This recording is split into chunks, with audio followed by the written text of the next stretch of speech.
ते संगोऽस्तकर्मणि।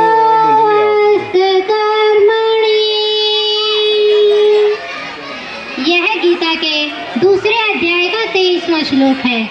श्री कृष्ण अर्जुन से कहते हैं कि हे अर्जुन, तू निस्वार्थ भाव से कर्म कर, इससे तुझे कोई पाप नहीं लगेगा। हे अर्जुन, मनुष्य का कार्य कर्म करना है, फल की इच्छा करना नहीं।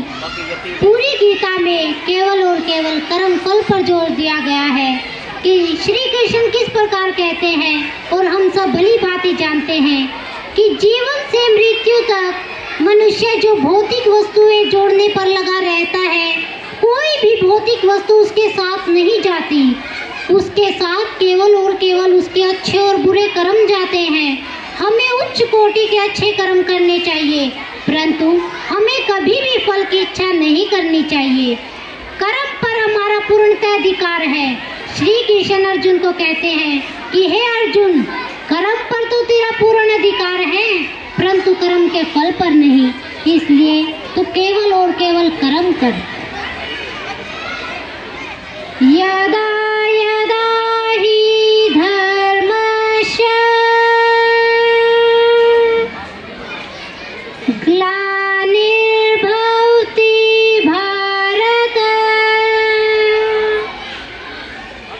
यदा यदा हि धर्मस्य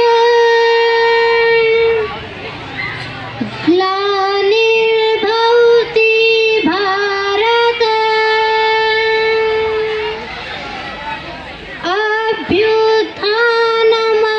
अभ्युत्थानमधर्मस्य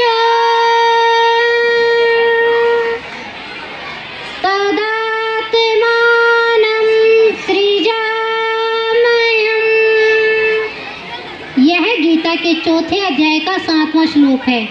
जब श्री कृष्ण अर्जुन से कहते हैं कि हे अर्जुन, युद्ध कर, जीत तेरी ही होगी। धर्म और अधर्म के इस युद्ध में जीत हमेशा धर्म की ही होती है।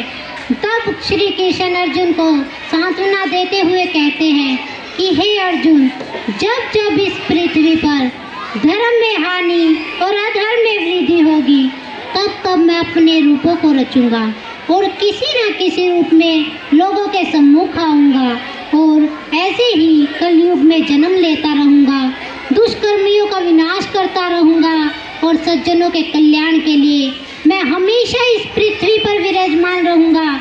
जब भी कहीं अधर्म में वृद्धि होगी, धर्म में हानि होगी, मैं लोगों में प्रचार प्रसार के लिए युगों युगों तक इस पृथ्वी पर विराजमान रहूंगा। धन्यवाद। एक बार जोरदार तालियां।